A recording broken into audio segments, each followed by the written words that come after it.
Rigoberta, primero que nada, muchas gracias. Para Historias Engarzadas es no solo un honor, es un privilegio enorme poder contar la historia de una mujer tan admirable por todas las razones del mundo como es usted.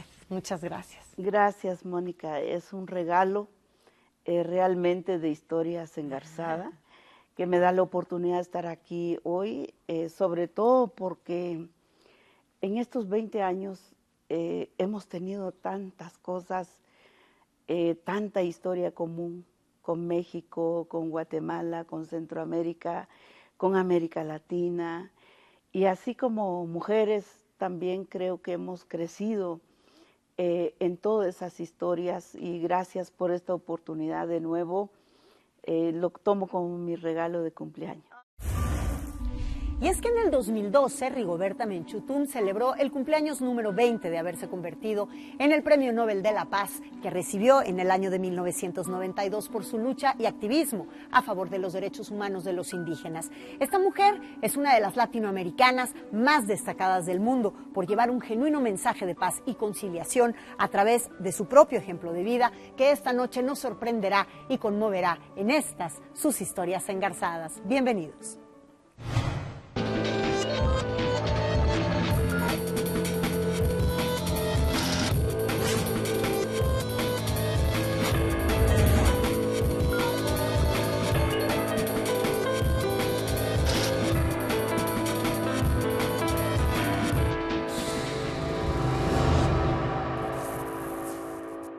Rigoberta Menchú nació el 9 de enero de 1959 en la aldea Chimel, municipio de Uspantán, en la región noroccidental de Guatemala, donde este país colinda con México. En el seno de una familia de origen maya, bajo cuya filosofía y preceptos creció al lado de sus hermanos. Recuerdo que en aquellos años no teníamos zapatos, caminábamos a pie 9 horas para venir al pueblo, teníamos que ir a buscar los jutes, los caracolitos en los ríos y cargamos mucho en aquellos años, cargamos cosas de la montaña para vender al pueblo. Recuerdo cosas maravillosas. También, por supuesto, cuando paso por un cafetal, me doy cuenta lo duro que es cortar el café. Hay historias que deben estar intactos y que hay que dejarlo como son y no tratar de componerlo porque eso no se puede componer más que tomar en cuenta en lo que tú vives hoy y lo que vas a vivir mañana. Tengo entendido que su padre era un campesino desterrado, como usted misma lo describió en alguno de sus libros, y su madre, partera. Sí, la verdad que mi papá, después de cada año que conocí sus pasos, su vida y recordar todo lo que él me enseñó, fue un gran dirigente. Mi padre apoyaba las cooperativas, creó el movimiento de cristianos revolucionarios, que al final cuando él murió, realmente le pusieron el nombre al movimiento cristiano revolucionarios Vicente Menchú. Y mi madre, no digamos, porque ella es una gran comadrona. Mi madre tuvo 9 hijos y yo creo que no es fácil para ninguna mamá ser tan amable con 9 hijos cuando había que sobrevivir, ¿no? ¿Fueron padres muy exigentes, muy duros? Muy exigentes. Mi padre no tanto, porque mi padre era un alcahuete, como se dice en Guatemala. Pero mi madre sí era ella muy estricta. Más que todo mi padre era un gran consejero, creo yo. En vez del regaño de la cuestión ruda, nos sentaba y nos decía las cosas que esto no es correcto y no debes hacer por 5 razones. Pero mi madre sí era brava, mi madre era muy enojada.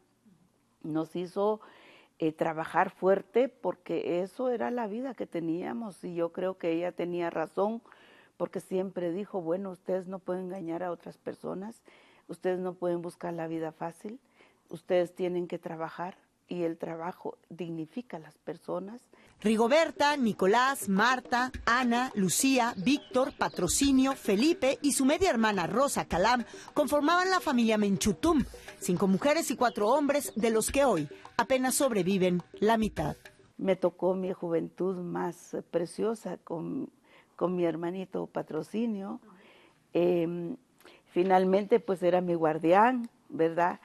Y finalmente mi hermano, pues es uno de los que fue quemado en el área Ixil, Hasta la fecha no encontramos sus restos. Patrocinio, Víctor, sus hijos, ellos fueron asesinados, desaparecidos más bien. Yo nunca los daré por muerto, porque hasta que no encuentro sus restos, hasta que no pueda darle un entierro digno, hasta que no sepa qué pasó con ellos, nunca los daré por muertos. Serán vivos para mí para siempre. En 1967, cuando Guatemala estaba viviendo su primera elección democrática y la llegada al poder del presidente Julio César Méndez, tras varios años de vivir en una complicada guerra civil, el padre de Rigoberta decidió refugiarla en un convento, donde ella llegó a trabajar como personal de servicio, pero donde también recibió sus primeras clases de español y de religión. Allá en Chichicastenango, con las monjas. Yo creo que él creyó firmemente que podría ser monja, y dijo, mi hija va a tener que estudiar y aquí lo dejo con ustedes. Y entonces fueron los recuerdos más tristes de mi vida, porque yo nunca me hallé allí, lloraba, esperé que regresara mi padre en la Semana Santa. Pasaron como 3 meses que para mí fueron eternos, y cuando regresó mi padre ya no regresé nunca a Chichicastenango. Pero finalmente me fui al belga, y allá en el colegio belga en la ciudad de Guatemala trabajé como sirvienta por varios años, y así es como empecé a alfabetizarme. Ella llegaba a visitarnos, qué sé yo, tal vez una vez al año, pero nuestra ilusión más grande cuando ella llegaba es que nos llevaba cosas dulces, pero no siempre podía llegar. Y allí yo aprendí muchísimo. Me destaqué mucho. Huehuetenango, ahí estuvo prácticamente casi 2 años, ¿verdad? Porque fue cuando fue lo de la Embajada de España, que ella tuvo que salir, más que todo fue con lo de su mamá, que ella tuvo que salir de ahí porque era muy peligroso, ¿verdad? Cuando recibí el golpe de la muerte de mi hermano Patrocinio, obviamente me fui para abajo. Y es que en 1979, cuando Rigoberta ya tenía 2 años de haberse unido a un grupo de resistencia campesina, su hermano Patrocinio fue secuestrado y asesinado. Patrocinio fue secuestrado un día domingo 19 de septiembre. Él tenía 17 años, más o menos, recuerdo. Unos días después de su secuestro fue que apareció sus restos allá en el área Ixil, porque él fue torturado. Posteriormente fue exhibido, torturado en el pueblo. Yo me quedé un tiempo con mi mamá y yo dije, pues yo aquí no salgo. Pero después no nos dio tiempo de nada. Era el inicio de la guerra. Tal vez con el tiempo fuimos comprendiendo que realmente quien lo había secuestrado, y por todos los testigos, todas las personas que lo vieron, fue el ejército, pero ahí sí que quién sabe. A finales de la década de los 70 y principios de los 80, la República de Guatemala está marcada por una historia de gran violencia. El padre de Rigoberta era líder de una de las organizaciones campesinas más activas, razón por la cual toda la familia Menchú comenzó a ser perseguida. El año de 1979 quedaría marcado para Rigoberta como el inicio de una etapa aterradora y profundamente dolorosa para toda su familia. A finales de la década de los 70, Guatemala vivía uno de sus episodios más violentos. Rigoberta Menchú tenía entonces alrededor de 19 años y su padre ya era considerado uno de los más importantes líderes de un movimiento campesino. La familia Menchú era claramente perseguida y la noticia del secuestro de su hermano Patrocinio marcaría el inicio del episodio más doloroso en la vida de Rigoberta Menchú.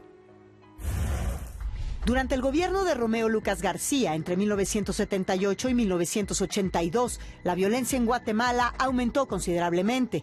El combate a la guerrilla se extendió hacia otros movimientos sociales. La población indígena fue de los más lastimados. Acuérdate, Mónica, que en Guatemala surgen los caiviles, que son una fuerza de élite, entre comillas, del ejército, que están condicionados para matar, para torturar.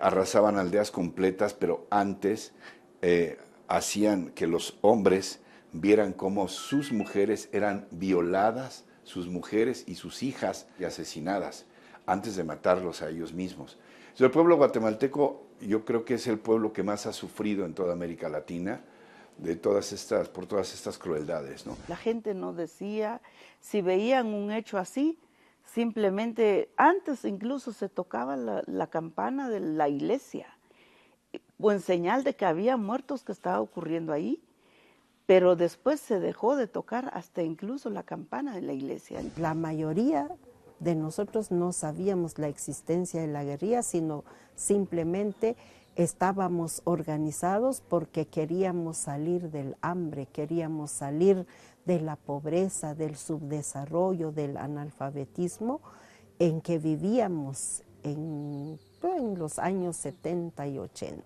Durante todo el conflicto, lastimosamente, el gobierno no buscó quién le debe, sino quién le paga. El gobierno reprimió, no a la guerrilla, sino reprimió a las organizaciones sociales. Creo que son 21 aldeas totalmente desaparecidas del mapa, ¿verdad? Miles de víctimas. La gente, ante toda esta cosa terrible que está viviendo, se refugió en las montañas. Y que con el tiempo se le llamó población en resistencia. Porque eran grupos de campesinos que no aguantaron esa situación que estaban viviendo. Después también comenzaron a perseguir a la población en resistencia porque decían que eran los que ayudaban a la guerrilla. Primero secuestraron a mi hermano y como, qué sé yo, 8 días después secuestraron a otro grupo de jóvenes, 17 jóvenes según recuerdo, en ese mercadito donde íbamos a vender en la finca El Sochi. Los familiares de los 17 más secuestrados y la familia de nosotros y la gente de Las Chimel se juntaron. Lo que exigían los padres y los familiares era que dónde están. O sea, ¿por qué solo llegó el ejército y ¡fum! Los llevó como si fueran animales? Entonces esta angustia de mi madre dijo, yo voy a ir a los destacamentos, yo voy a interpelar, yo voy a encontrar a mi hijo donde quiera que esté. Nosotros estábamos muy preocupados porque no sabíamos si regresaba, si la agarraban también. Yo pedí permiso a las monjas, yo voy a mi casa, yo quiero acompañar a mi madre. Pero después fue muy poco tiempo que tuve la oportunidad porque empezaron a llegar las amenazas. El caso de la familia de Rigoberta, pues sí, fue muy notorio a partir del padre. Que no podían ver a una gente que fuera líder, que motivara a su comunidad, que les hiciera ver, por ejemplo, lo que estaba pasando, porque era un enemigo, ¿verdad? En potencia. Y eso lo tenía don Vicente, ¿verdad? Entonces yo regresé a Chantla y allí mi papá salió del pueblo. Él estaba amenazado, nos fuimos a Cucabaj, otro pueblo del Quiché, y de ahí estaba cuando yo despedí a mi padre, ya a finales del 79. Y mi padre me dijo, te vas con la hermana Juana Vázquez, que era una monja maya famosísima. Entonces yo me fui a Sunil con Madre Juana en esos años. Y bueno, ya vi a mi padre por última vez. Yo le dije, yo me voy con usted. Me dijo, no. Y es que en 1980, tras 2 años en el poder del general Lucas García, en el que se habían registrado una serie de matanzas a indígenas y campesinos, el Comité de Unidad Campesina, del cual era parte fundamental Vicente Menchú, se reunió en la Embajada Española para manifestarse por el genocidio ocurrido en el territorio del Quiché. Dicha protesta dejó un saldo de 39 muertos, entre ellos el padre de Rigoberta Menchú. Ellos vinieron a la Universidad de San Carlos de Guatemala, donde los líderes de la AEU fueron los que los apoyaron. El embajador Máximo Cajal, que era el representante de la embajada española, los recibió, pero para ejercer presión ellos ocuparon pacíficamente las instalaciones de la misión diplomática. Y ellos ocuparon las instalaciones para denunciar lo que estaba pasando y llamaron a una conferencia de prensa. Sin embargo, los reporteros nunca pudieron ingresar porque las fuerzas de seguridad llegaron, ocuparon las afueras de las instalaciones. Rodearon la embajada, la gente adentro, y no solo eran campesinos, había gente connotada guatemalteca, ¿verdad? Estaba estaba el embajador para principiar, estaba todo el personal. Pues eso no les importó.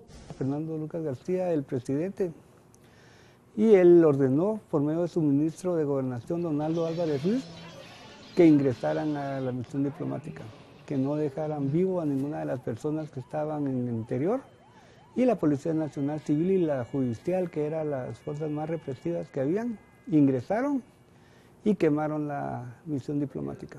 Nosotros estábamos lavando con mi madre en un río. Fuimos a lavar y ella siempre ponía la radio. Teníamos puesto un noticiero. Cuando escuchamos que campesinos del Quiché habían llegado a pedir auxilio en la Embajada de España, y después que empezaron a prenderle fuego a la embajada y que no dejaban entrar las ambulancias, toda esa noticia lo íbamos oyendo con mi madre a la orilla de un río que estábamos lavando. El embajador sale de la embajada, todo quemado, con otro campesino, y se lo llevan a una clínica privada, a los dos. Al campesino lo secuestran a las horas y luego apareció muerto. Yo creo que esta masacre de un centenar de personas, entre las cuales estaba el padre de Rigoberta Menchú, es uno de los pasajes más horrendos, más vergonzantes, más crueles, más inhumanos que se han dado en las guerras en Centroamérica, que son de las guerras más sangrientas que ha habido en todo el mundo. El embajador de España también logró salir del país, donde denunció todo lo que les había pasado. No, lo que hizo España fue retirar la embajada por unos años. Sí, se retiró de Guatemala. Mi padre fue quemado con 38 personas. Y de los 38 personas habían vecinos, habían parientes, tenían mis primos. Entonces ahí fue el golpe más terrible y el miedo. Tú no sabes lo que se siente de miedo cuando uno sabe que está perseguido. O sea, cualquier gente que ve en la esquina piensa que es un adversario, que te están siguiendo, que te están observando. Cualquier cosa se convierte como un enemigo letal, ¿verdad? Mi padre fue miembro fundador del CUC, que era el Comité de Unidad Campesina, que los militares al CUC lo acusaron como brazo del Ejército Guerrillero de los Pobres, que lo acusaron de parte de la guerrilla, y que entonces casi todos los primeros dirigentes del CUC fueron aniquilados. No solo mataban al jefe de la familia, mataban a todos. Y desaparecieron mis hermanas. Yo no sabía en qué quedaron. Supe que fue secuestrada mi mamá, pero ya no pude llegar allá. Y es que la siguiente víctima en la familia Menchú sería la madre de Rigoberta. Pocos meses después de la matanza en la Embajada de España en Guatemala, el 19 de abril de 1980, la madre de Rigoberta Menchú fue secuestrada, violada, torturada y asesinada. Yo no sé de dónde Rigoberta Menchú pudo haber sacado tanta fortaleza para enfrentar la muerte de su hermano, la muerte de su padre y la muerte de su madre, que debe de haber sido terrible, digamos, para cerrar ese ciclo brutal. Yo pienso que el tiempo, no hay nada mejor que el tiempo que te va pasando y encuentras metas, encuentras objetivos, encuentras razón de lo que haces. Una cosa que yo dije es que nunca me voy a callar frente a esta impunidad. O sea, yo voy a luchar contra la impunidad toda mi vida y también nunca voy a dejar de hablar de estas atrocidades. Mientras viva y mientras pueda hablar, yo voy a recordar esto en la memoria de todos. No hay ninguna razón por qué los mataron y por qué tanta gente muerta. No hay ninguna razón. La única razón era siempre buscar una vida justa, una vida más digna, el pelear por los derechos que ahí sí que por naturaleza le corresponde al ser humano. Eso era nada más la razón. En el año 82 fue la primera vez que llegué a las Naciones Unidas en Ginebra, fue la primera vez que empecé a tener presencia, a perseguir diplomáticos, a perseguir defensores de derechos humanos, a hablar a decirles, a quitarles un minuto de su tiempo, a tirar boletines bajo puertas de los medios de comunicaciones en cualquier lado. O sea, realmente yo hice una lucha fuerte, pero no estuve sola, jamás. Lo convertí todo lo que viví en una escuela. Eso sí, yo siempre pedí perdón a mis padres, a mis difuntos. Cada 20 días les ponía una su veladora de acuerdo al calendario maya. Esperé los días para pensar que ellos ya evolucionaron y ya se convirtieron quizá en mariposa, quizá en colibrí, quizá en parte de la naturaleza. Y bueno, mi padre, mi madre nunca me abandonaron en sueños. Cada vez que yo tenía un poco de miedo, un poco de peligro o que tenía una enfermedad cerca, seguro que tenía el mensaje de mis papás en sueños. Y empecé a cultivar, por supuesto, la espiritualidad maya que está en mí. Yo creo que Rigoberta ha sido una persona ejemplar para nosotras como mujeres, no solo en toda la lucha social, cultural, política, sino también en el papel espiritual. Y para nuestros pueblos la espiritualidad es muy importante para poder lograr que el trabajo también pueda encontrar el equilibrio. Independientemente de sus creencias mayas, también fue una niña instruida en el catolicismo. ¿Qué lugar tiene Dios en el refugio que busca usted? Yo creo que Dios le llamamos distintas maneras. Puede llamarse Dios, puede llamarse Ajau, como nosotros lo llamamos, nuestro Ajau, como puede llamarse Jehová, puede llamarse cualquier forma que queramos llamarlo. Lo más importante es saber que somos trascendentales, que tenemos fe, que tenemos espiritualidad, que podemos cultivar nuestra espiritualidad, y lo más importante es la coherencia con nuestra vida y nuestra espiritualidad. Lo que más me indigna es cuando la religión se convierte en institución. Yo creo que la fe no es una institución. La fe es algo que tenemos cada quien de nosotros. Y los valores, yo creo que los valores universales nos enseñaron los mayas que sí somos universales y tenemos una sola especie independientemente de cómo nos miramos, cómo sea nuestro color. Entonces, yo practico mucho eso. Yo he conocido tanta gente en el mundo con tanta arrogancia, no sé, creen que son seres superiores o creen seres distintos, pero viera que nada es distinto, solo el uniforme, solo el arma que carga, solo el cargo que ostenta, solo la corbata que cambia un poquito, solo eso. En 1981, con apenas 22 años de edad, Rigoberta Menchú se vio obligada a salir exiliada hacia México tras haber creado el Frente Popular 31 de enero, fecha de la muerte de su padre en la masacre de la Embajada de España. Este frente exigía de forma pacífica no solo la liberación de las tierras de los campesinos, sino también el cumplimiento de los derechos de los indígenas, y huyendo de la represión, llegó a México bajo el nombre de Lupita Ruiz. ¿Quién la ayuda a pasar la frontera y a llegar a México, instalarse? ¿Cómo se acerca al obispo Samuel Ruiz? Yo vine por avión. Las hermanas de la Sagrada Familia me sacaron el pasaporte. Nosotros nos dimos cuenta perfectamente bien que la situación de ella era muy delicada, ¿verdad? Y si no se le sacaba, la iban a encontrar, ¿verdad? Entonces, después de eso, es que decidimos sacarla a México. La saca una hermana por aeropuerto. Fuimos a Cuernavaca y Monseñor estaba en un congreso en Oaxaca. Y nos fuimos a Oaxaca. Y allí lo primero que conocí fue Samuel, don Samuel. Y dijeron, mire, Tatic vive cerca de la frontera. Y Monseñor me dice, si tú quieres te vienes conmigo, porque yo todos los días estiro el pescuezo y miro a Guatemala. Con eso que me dijo, fue suficiente para mí. Acuérdate que Samuel Ruiz era conocido como Tatiche, ¿no?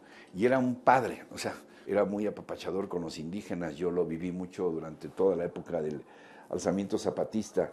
Entonces yo creo que nace una amistad de forma natural por gente que comparte ideales, que comparte visiones del mundo. Y a pesar de la ignorancia relativa de las cosas mundanas o de la cultura o de una preparación académica que pudiera tener Rigoberta, siempre tiene un entendimiento del mundo muy claro. Al final me llevó a San Cristóbal. Fueron mis tiempos más maravillosos porque don Sam me hizo hija, amiga, compañera de doctrina.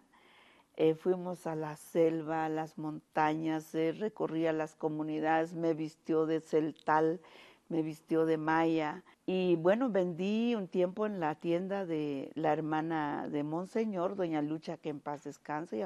Entonces me pusieron al lado del doctor Gómez Alfaro y él me enseñó primeros auxilios. Así es como estuve entretenida como unos 6 meses en el hospital de Comitán. Por esa época es que yo la conozco. Estaba a escondidas porque había amenazas muy serias de grupos extremistas que se temía que pudieran tener el atrevimiento de venir a México para matarla. Finalmente, pues me entró la locura de que debería regresar a Guatemala. Entonces ya se me vencieron los papeles, ya no tenía visa para México. Tenía que regresar. Yo dije, yo aquí no me quedo de mojada, yo regreso. Y bueno, le pedí a Monseñor que me ayudara a regresar. Y él no le dijo, ¿a qué te regresas? Las cosas están muy feas, se pueden poner peor, quédate aquí. Tú sabes que cuando uno es joven, es terco. Los jóvenes no vemos peligro, vemos emociones, hacemos lo que queremos, muchas veces ni siquiera escuchamos consejos. Y yo creo que ella siempre estuvo determinada desde que entendió, como ella dice, así le nació la conciencia. El momento en que ella entiende quién es, le nace la conciencia y ella entiende que tiene un papel que jugar y que el mejor homenaje que puede hacer a sus muertos es luchar por la paz en su país. Rigoberta Menchú regresó a Guatemala, pero no pudo permanecer ahí por mucho tiempo, ya que la persecución y las amenazas no daban tregua. Tuvo que volver al exilio, pero esta vez se fue a Nicaragua. Estando allá, recibió otra terrible noticia.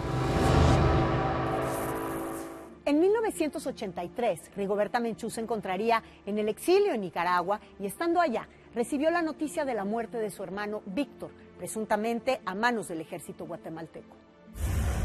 Yo recibí por amigos un mensaje que mi hermano había sido fusilado y que todos saben que podría haber sido depositados sus restos en una fosa común. Fue para mí lo más terrible y yo dije, algún día lo voy a investigar. En ese momento tú no puedes hacer nada. O sea, ¿qué puedes hacer? Tú estás lejos, sabes que así dicen que fue. Sabes que mi hermano había estado muchos años refugiado con su familia en la montaña, sin comida, sin nada. Cuando lo capturaron, básicamente estaban ellos en una fase de mucha desnutrición, ¿verdad? Y que su esposa lo habían degollado, lo habían asesinado, había quedado solo con sus hijitos. Entonces, yo no pude hacer más. Yo retomé todo esto hasta que volví, hasta que se firmó la paz. Nosotros, como les decía hace un rato, éramos 57 familias. Y de las 57 familias quedamos sobrevivientes 7 personas, no 7 familias. Ya mi hermano lo esclarecí hace poco. Encontramos el acta de defunción de un juez que lo dio por muerto, múltiples heridas de bala en el cuerpo, en el lugar más o menos coincide donde fue fusilado, y lo que nunca se esclareció es dónde dejaron sus restos. Mi padre ya no tiene restos porque lo saquearon de la tumba.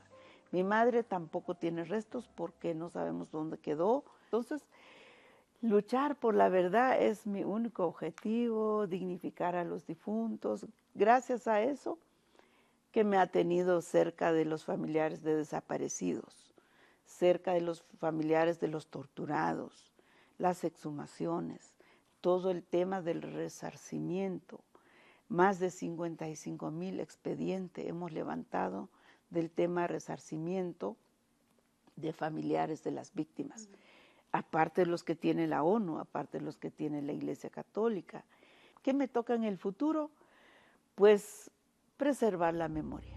Exiliada, escondida y usando nombres falsos, es como vivió Rigoberta Menchú en la primera mitad de los años 80, hasta que entró en contacto con funcionarios de las Naciones Unidas, lo que terminó llevándola hasta Ginebra, Suiza. ¿Cómo llega usted a tocar la puerta de las Naciones Unidas y decir, yo soy Rigoberta Menchú, esta es mi historia? Gracias al Creador que en esos años la flamante revolución nicaragüense se acababa de dar, porque eso era ya los años 82.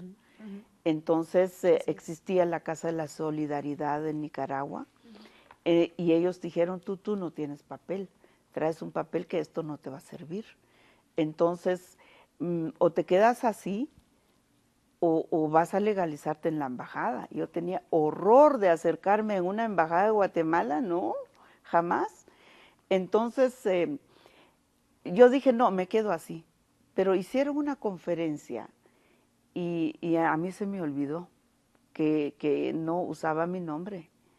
Y entonces dije que me llamaba Catalina, pero cuando dije que mi padre se llamó Vicente Menchú, que fue quemado en la Embajada de España, y etcétera, entonces la prensa sacó que Catalina Menchú, sobreviviente de la masacre de la Embajada de España, y entonces ahí fueron los compañeros que dijeron, no, compañera, ahora sí, usted tiene que aclarar esta situación.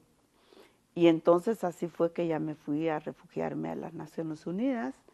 Me dieron un pasaporte. En aquellos años la ONU daba un pasaporte para los perseguidos políticos que servía para viajar en todas partes. Ya con eso vine a México y acá sí pedí pasaporte. Se me dio el pasaporte y empecé la batalla con los norteamericanos. Y los norteamericanos nos cerraban la puerta en todas partes.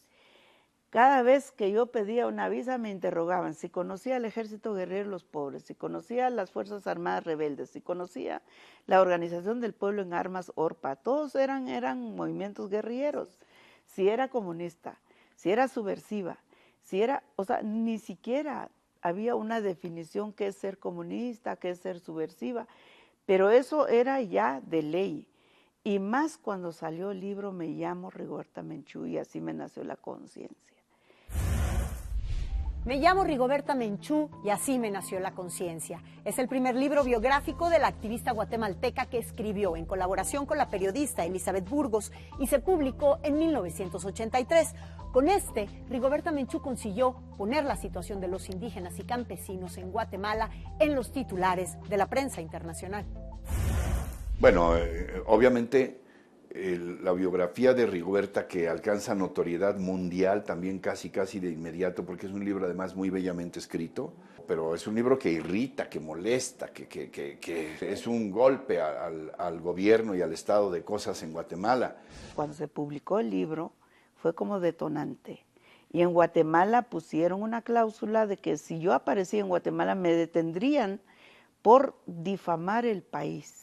¿Se imagina? Ellos eran a los que no les convenía lo que había denunciado Rigoberta en ese libro. Era la narrativa de todo lo que había pasado del pueblo aquí cuando la época represiva. Tanto los militares como los grupos paramilitares, todos los asesores y defensores del ejército, jamás han aceptado lo que hemos denunciado. Nunca han aceptado todo lo que ocurrió, a pesar de que tenemos 250,000 muertos. Pero el sentir de la población era otro, o sea, el sentir, ahí fue donde se inició a que las personas pusieran atención, abrieran los ojos y denunciaran lo que había pasado. Mira, yo creo que la lucha de Rigoberta ha sido durante todo este tiempo la dignificación del pueblo, ¿verdad? El pueblo maya, pero también del pueblo empobrecido. Por eso, cuando ella escribe su libro, Así me nació la conciencia, es un relato del sufrimiento de un pueblo. El libro fue una bomba, ¿verdad? Una bomba para el ejército y para un sector empresarial, agrícola, todo lo que tú ves, ¿verdad? Entonces, estas complicidades del poder del dinero con el poder político quedan muy al descubierto y a nadie le gusta, y Rigoberta se convierte en una guatemalteca más que incómoda, ¿no? Y entonces por eso yo también fui la primera mujer política prisionera en Guatemala y que fui liberada, porque esto me detuvieron a mí. Regresé de nuevo en el 88, si usted sabe, el 18 de abril, me secuestraron en el aeropuerto junto con el doctor Castillo. El 18 de abril de 1988, apenas tocó tierra en territorio guatemalteco y Rigoberta Menchú y el académico Rolando Castillo Montalvo fueron detenidos por orden del entonces presidente Vinicio Cerezo. Ella, acusada de colaborar con la guerrilla, tener un campo de entrenamiento en Nicaragua y Cuba y representar una amenaza para la seguridad nacional. El presidente prometió que no nos pasaría nada. Y cuando regresamos, llevamos una delegación de diputados mexicanos, europeos, obispos, digamos una delegación grande. Y llegamos a Guatemala y estaba inundado el aeropuerto de policías, de militares y de todo. Y nos secuestraron a 2 compañeros, que eran Rolando Castillo y yo. Y yo allí dije, bueno, aquí nomás, porque en Guatemala no habían prisioneros políticos. Todos eran muertos políticos. Y lo único que yo dije, bueno, si esto es la misión que teníamos que hacer, lo vamos a hacer. Y cuando nuestra sorpresa fue como 2 horas más tarde, había un gran movimiento. Rosalina Tuyuk, Ninette Montenegro, que ahora está en el Congreso, y muchas personas del estudiantado, el movimiento sindical, movilizaron la gente, empezaron las manifestaciones, exigían nuestro paradero. Porque cuando supimos que ella fue detenida, lo primero que se hizo es ir a presionar frente a los tribunales para que lo dejaran libre. Activaron muchísimo la Cancillería francesa, también Papandreou, que era también el primer ministro griego, y todos ellos empezaron a activar. Igualmente varios guatemaltecos, extraordinarios guatemaltecos que habían compartido espacio en el extranjero también estaban aquí y entonces la auxiliaron. 3 horas después nos llevaron a la torre. Yo no acepté que me pusieran un abogado de oficio porque prácticamente me llevaría al matadero. Y entonces yo dije, no, aquí que me maten por sus manos, pero no por personas encubiertas de jueces o de abogados, ¿verdad? Nadie me defendió, ni la Iglesia Católica me dio abogado, ni la Universidad de San Carlos, a quien yo acudí. Yo creo que si algo podemos dar gracias al Creador y Formador es que la respetaron en su cautiverio y luego por la presión nacional e internacional se logró su liberación. Después, a las 8 de la noche salimos de los tribunales en libertad simple y llana. Entonces, ¿por qué nos tenían que detener ilegalmente si no teníamos delito? Yo me quedé 8 días en Guatemala y después de eso nadie más me sacó del país. Yo creo que el caso de Rigoberta en esas circunstancias pues solo es comparable al de grandes pacifistas como el caso de Mandela, que a veces lograron un poco más, aunque la estancia de Rigoberta no es muy larga en la cárcel, logran paradójicamente más desde las prisiones o cuando son privados de su libertad, porque llaman la atención del mundo, toda una serie de personajes muy importantes. En 1991, cuando la Guerra Fría en Centroamérica se debilitaba y los refugiados comenzaban a estar mejor organizados en comisiones permanentes, Rigoberta Menchú se sumó a la campaña 500 años, que diferentes organizaciones indigenistas crearon en respuesta a las celebraciones que se preparaban para celebrar los 500 años de la conquista española en América Latina. Yo dije, no nos han conquistado, señores. Todavía no, ¿verdad? Entonces levantamos esa campaña continental que impactó mucho en el mundo. Yo creo que eso ayudó mucho que nos dieran el premio Nobel.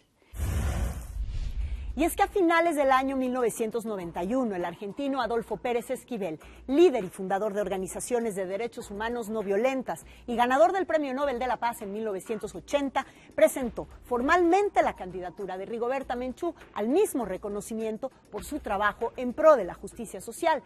Esto significaba una proyección internacional no solo de Rigoberta como persona, sino de su proyecto, pero también una notoriedad que sus detractores no estaban dispuestos a permitir. Otro capítulo difícil de sortear para la guatemalteca, con la diferencia de que para ese entonces ella ya tenía encima la mirada solidaria de muchos líderes nacionales de todo el mundo. La próxima semana Rigoberta Menchú nos narra su lucha por el Premio Nobel, pero también nos deja entrar un poco a su intimidad, cómo se enamoró y se casó y cómo ha podido enfrentar la muerte de uno de sus hijos.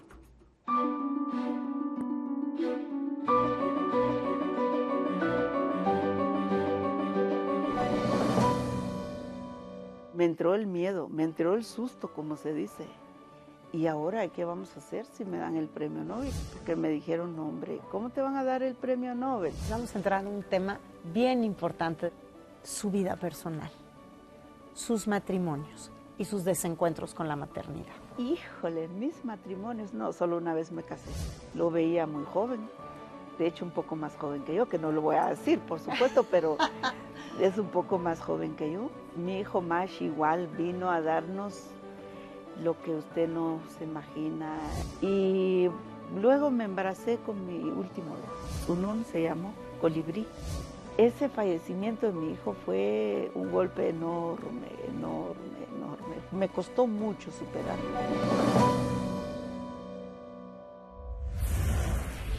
Nos vemos el próximo sábado con la segunda parte de las historias engarzadas de Rigoberta Menchú. Yo soy Mónica Garza, muy buenas noches.